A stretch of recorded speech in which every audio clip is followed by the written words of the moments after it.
The story begins with Jensen Ames, who is an industrial worker and ex-convict. He learns that the steel mill where he works is shutting down and won't be paying the workers their full wages. That's why the workers are protesting in front of the industry. As frustration among the workers grows, anti-riot police arrive there. The police are responding to even the smallest provocation with violence. When Jensen sees his co-workers being beaten, he steps in and fights back. During the process, he takes down a few officers in the chaos. By the time Jensen makes it home, it's already night. He greets his wife and then goes upstairs to check on their baby, but he is completely unaware that a masked intruder has broken into the house. While Jensen is upstairs, the criminal seizes the opportunity to murder his wife in the kitchen. When Jensen comes back downstairs, the man ambushes him from behind and knocks him unconscious. Before leaving, the intruder places the murder weapon in Jensen's hand and makes a taunting shooting gesture with his gloved hand. He had framed Jensen for the crime and left the house by the time the police arrived there. Jensen wakes up moments later to find the police arresting him for his wife's murder. 6 months later, Jensen is transferred to Terminal Island Prison. Upon arrival, he is greeted by guard Ulrich, who sprays him with freezing water and also allows another officer to hit him. After that, the guard escorts Jensen to a cell shared with 3 other prisoners intent on beating him up. However, when Ulrich returns later in the hope of enjoying the aftermath, he sees that Jensen is a skilled fighter who has already knocked all his cellmates out cold. The next morning, Jensen heads to the mess hall for breakfast. He's quietly observed by prisoners Coach, Gunner, and Lists, who recognize him as a former champion driver whose record-breaking career ended in tragedy. The atmosphere suddenly shifts when 2 prisoners, Pachinko and his friend, approach Jensen. They provoke him by spitting on his food and insulting him by calling him a wife killer and child abuser. Hearing this, Jensen snaps and attacks Pachinko, but before the fight escalates, the guards intervene and drag him away to meet Claire Hennessy, who is the prison warden. In her office, Claire reveals that she knows all about Jensen's past as a phenomenal driver. She offers him a deal. She wants Jensen to take on the role of Frankenstein, who was the masked racer in this death race. The real Frankenstein died on the operating table after his last race, but the public doesn't know this yet. This makes it easy for someone else to take his place behind the mask. Frank was a fan favorite and an iconic legend, which is why Hennessy is determined to keep his death a secret. She needs the myth of Frankenstein to live on and revive the show's ratings since his passing. Hennessy tells Jensen that according to the rules, a driver earns their freedom after winning 5 races. Since Frankenstein had already won 4, Jensen would only need 1 more victory to secure his release. Despite the tempting prospect of freedom, Jensen hesitates because risking his life in a deadly race isn't a decision he takes lightly. But Hennessy won't take no for an answer. She threatens him with solitary confinement to ensure that he can't reveal her secret in the prison. Now Jensen is left with no choice but to agree with the offer. Jensen is then taken to the prison's auto shop, where he meets Coach and his team, the mechanics responsible for maintaining Frankenstein's car. They explain the rules to Jensen. Every team operates independently, and there's no helping each other. Jensen also notices a large workshop where Hennessy has been secretly building something for weeks. Only a select few people, including Coach's team and a handful of guards, know Jensen is the new Frankenstein. Hennessy's control over the prison ensures her secret remains safe. After that, Coach introduces Jensen to his car, which is a heavily modified Mustang V8 Fastback. It's equipped with an array of offensive and defensive gadgets, but no ammunition is loaded on the car until race day to prevent prisoners from attempting an escape. The coach tells Jensen that escaping is not an option from this hell, as the prison is on an island. The only way out is a narrow bridge, which would be swarmed with police cars and helicopters at the first sign of a breakout. After getting familiar with the car, Jensen joins the team in the prison yard to continue their conversation. Coach explains the structure of the race, which is divided into 3 stages. In the first 2 stages, the goal is to eliminate as many opponents as possible. In the final stage, speed is the key to crossing the finish line first. Each driver is assigned a navigator, who is typically a woman brought in from the women's facility. The only exception is Joe, who uses a team member instead. He's notorious for shifting through female navigators so quickly that it makes even the audience uncomfortable. Then, a team member, Lists, begins briefing Jensen on the key drivers in the race, all of whom are present in the yard. There's 14K, who is a Triad member and MIT graduate. Then there is Hector Grimm, who is a certified psychopath who idolizes Hennessy too. After that, we get introduced by Slovo Pachenko, who is the Aryan Brotherhood leader, and Travis Colt, who is a disgraced ex-NASCAR star. Their conversation is cut short when Joe and his crew approach Jensen. They insult Jensen and deliver the message that this race is only between Joe and Frankenstein. Just then, a van arrives in the prison, which is returning inmates from a work area. Jensen notices something unusual about their wrists. They're wearing GPS tracking bracelets on their hands. The sight triggers a realization to Jensen that the man who killed his wife had been wearing one of those bracelets too. The day of the first race stage finally arrives. Jensen is given Frankenstein's clothes, mask, and even his ring to complete the preparation. His appearance alone draws back the viewers the show had lost. Before the game starts, the coach advises Jensen to avoid talking to the other drivers, as maintaining Frankenstein's silent mystique is part of the act. However, he's allowed to remove the mask while in the car, as the windows are made of mirrored glass, and Case is already in on the secret. As they prepare for the race, Jensen asks Case why she's in prison. She reveals that she killed a cop who was her own husband. She killed him because he was abusive. Their conversation is cut short as the race begins. The first lap isn't too violent, as weapons won't activate until the second of the 3 laps. Still, the drivers do their best to shove each other off the track. Thanks to Case's knowledge of the course, Jensen manages to stay neck and neck with Joe at the front. Dog left for 100 feet. When Case spots a shortcut, she guides Jensen through it, which allows him to take the lead. Once the second lap starts, Hennessy activates the shields and weapons. Activate swords and shields. Now, the drivers must steer their cars over special manholes, hitting all four wheels to enable their attacking gadgets. Chaos erupts as the race turns into a full-scale battle. Also, Hennessy ups the stakes by activating the death heads, which are actually the deadly obstacles placed strategically on the track. A driver named Grimm uses them to his advantage and kills a minor driver by slamming his car into one of the traps. He then slows Joe down by shooting oil at his car and temporarily knocks him back. Look out! Oil! But Grimm's reign is short-lived. Soon 14K takes him out by launching a missile and forcing Grimm off the track. That's my name! As his car crashes and Grimm comes out of it, Joe finishes him off by running him over. During the race, Jensen manages to activate the weapons, but his machine gun jams. The weapons are up. It's on. That's why Case bravely climbs onto the hood to fix it, but this draws a hail of bullets from the other drivers on Jensen's car. Thanks to Jensen's sharp driving skills, he dodges the gunfire, and Case safely returns to the passenger seat. As the race intensifies, Jensen steals a defense manhole from Colt, but just like with the real Frankenstein, none of his defense systems work at that time. Again? The rear shield is quickly wearing down by the bullets being fired at. Thinking fast, Jensen comes up with a risky plan. He instructs Case to unhook the napalm canister and sit on his lap.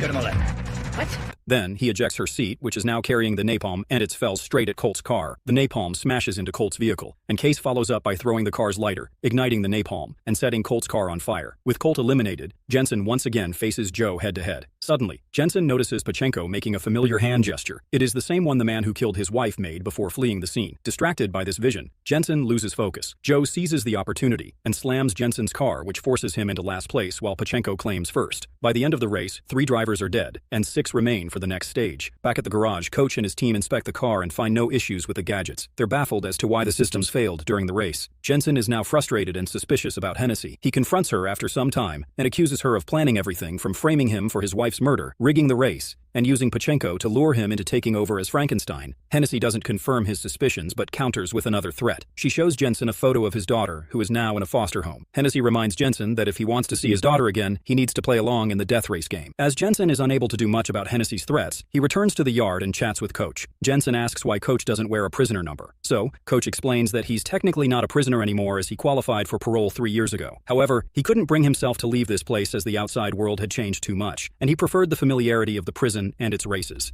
The coach also reveals that he doesn't believe Jensen killed his wife. Later that evening, while working on his car, Jensen spots Pachenko walking by and decides to follow him to his team's pit. There, Jensen is ambushed by Pachenko's men. Pachenko lands a few punches on Jensen before grabbing a heavy tool. Killed my wife.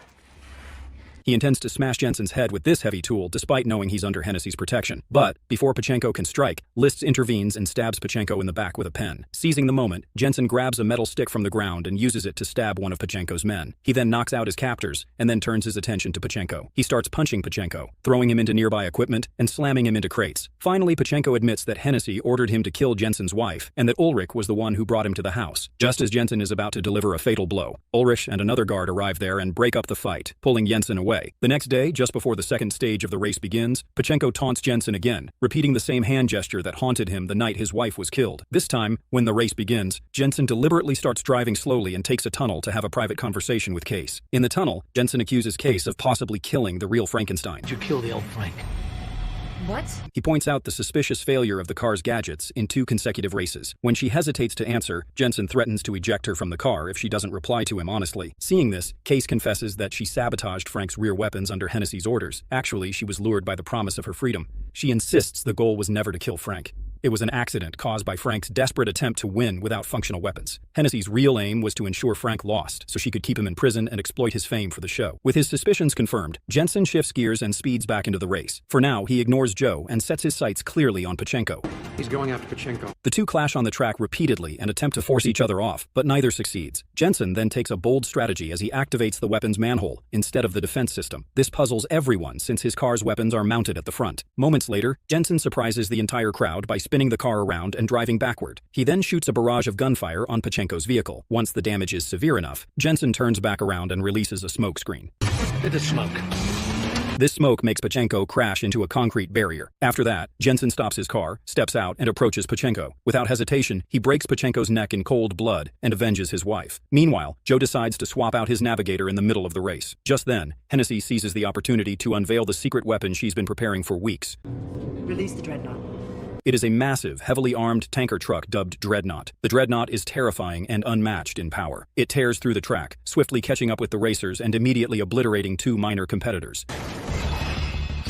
Its sheer size and firepower give it another advantage. Moreover, it's allowed to enter buildings on the course, which enables it to take a shortcut and reappear at the front of the race. The Dreadnought methodically targets 14K's navigator and slowly tortures him before using chains to grab his car and fire at it until it bursts into flames. With only Jensen and Joe remaining, the race seems impossible to win without a plan. Just then, Jensen asks Lists to connect his communicator to Joe's car, and the two agree to form an alliance. Together, they flank the Dreadnought and skillfully dodges its relentless attacks. When they encounter a trap manhole, both drivers hit it with two wheels to activate the trap and force the Dreadnought to crash into it. With the Dreadnought disabled, the second stage ends. Only Jensen and Joe are now left to proceed to the final race. Later that evening, Joe approaches Jensen in the pit. He notes that Jensen's voice suspiciously resembles Frank's. Meanwhile, Hennessy and Ulrich decide that Jensen must be eliminated in the final game. The next day, just before the final stage of the race begins, Ulrich places a bomb under Jensen's car, while Hennessy distracts everyone with a speech about racing being their purpose. As she mentions that this could be the first time someone wins their freedom with a fifth victory, Jensen realizes something disturbing. He thinks that Hennessy has rigged the races all along to eliminate anyone who could win a fifth time. No one has ever reached that milestone because of the system's manipulation. That means, like all the others before him, he won't be allowed to win today either. Coach has also heard Jensen's realization about the race rigging, so he shows Jensen a crucial detail from a video of Grimm's death. This sparks an idea in Jensen's mind, and he asks Lists to install a half-gallon reserve tank in his car. He then visits Joe's pit to propose another collaboration. While Jensen changes into Frank's clothes, Hennessy visits him with his release papers and a new offer. She says that if Jensen wins today, she wants him to stay in prison as Frankenstein to continue the legacy. She argues that an ex-convict like him wouldn't be able to provide his daughter with a good life, and staying in the race would be the ultimate selfless act of love. Jensen takes the release papers but says nothing. He keeps the papers in his pocket. As Jensen prepares for the race, Case reveals that Hennessy also spoke to her and asked her to stop Jensen if he were about to win. Jensen isn't worried, though. When the race begins, Ulrich manipulates the manholes. He only activates the manholes when Joe drives over them. Then, Ulrich opens fire on Jensen and damages his back shield so severely that he's forced to drop it. However, Joe already knows how to dodge such attacks, having learned from Frank's past tricks. Hennessy, eager to keep the audience engaged, activates a defense manhole for Jensen, but Joe counters with a rocket that destroys it. Joe keeps launching rockets at Jensen, but Jensen skillfully dodges them, letting them crash into a wall, which is an old weak spot from Grimm's death. Jensen and Joe had planned this moment. The rockets hit the wall's weak point, finally opening a hole large enough for the two of them to escape. Instead of racing for victory or staying in the game, they've engineered their final act of rebellion, which is escaping the prison and breaking free from the system Hennessy controlled. In a fit of rage, Hennessy ends the stream and sends every available cop after Jensen and Joe. Shut it down. Shut the fucking computers down now!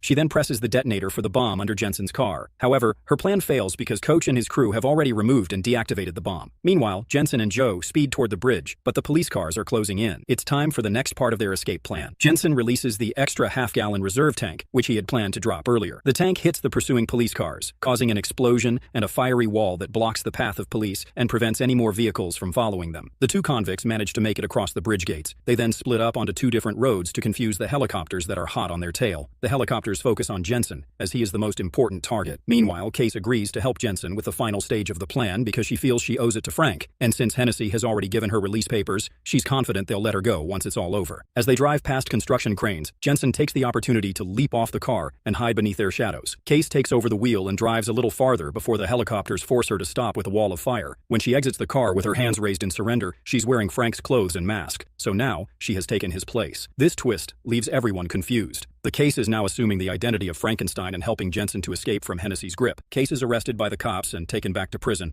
while Jensen successfully escapes. He meets up with Joe, and the two board a train together, leaving the chaos behind them. Meanwhile, in the prison offices, Ulrich watches as the ratings soar to new heights, with congratulatory gifts already rolling in. He opens a gift box, only to find it contains the bomb that Ulrich himself had planted under Jensen's car. Just then, the bomb detonates, killing both Ulrich and Hennessy in the explosion. Outside, Coach can be seen having activated the detonator, ensuring that the two corrupt figures are taken down. 6 months later, Jensen and Joe have settled in Santa Rosalia, Mexico. They have started fresh with a new life. They now run their own auto shop, working together as mechanics. Jensen has regained custody of his daughter, and everything seems to have fallen into place. Case is also now free after her release papers were finally processed. She visits them and brings a racing car for them to check out.